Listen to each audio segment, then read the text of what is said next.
All right, today we are diving into Samuel Beckett's Endgame. Now, this is one of the 20th century's most famously difficult plays, but it's also considered absolutely brilliant. It's the kind of play that has left audiences both scratching their heads and totally fascinated for decades. And today, we're going to try and break down what exactly makes it tick. Finished. It's finished. Nearly finished. It must be nearly finished. That's the very first line of the play, spoken by a character named Clav. And right from the get-go, Beckett just drops us into this world that feels, well, uncertain and repetitive. It hints at this ending that's always just around the corner but never actually shows up. And honestly, that single sentence sets the tone for everything we're about to see. So, how are we going to make sense of all this?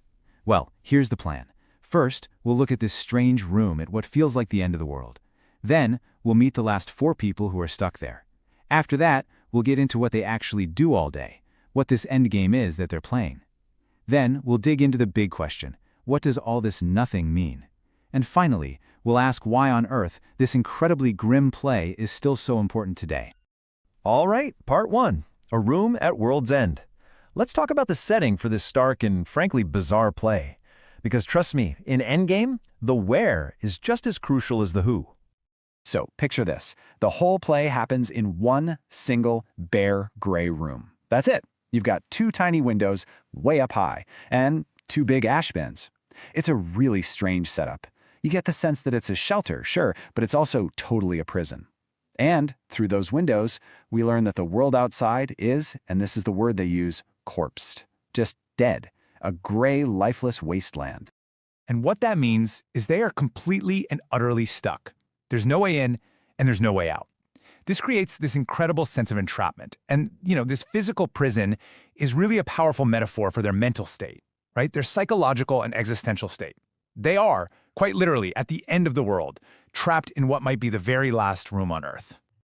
So who are these last 4 people playing out this final game? Let's meet the very strange inhabitants of this tiny universe.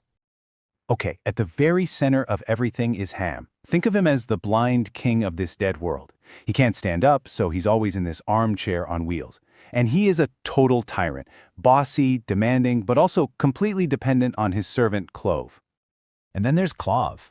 Clav is the one who does everything for Ham, pushes his chair, looks out the windows, gets him things. He's always complaining, always threatening to leave, but he never does. And here's the perfect Beckettian twist. While Ham can't stand, Clav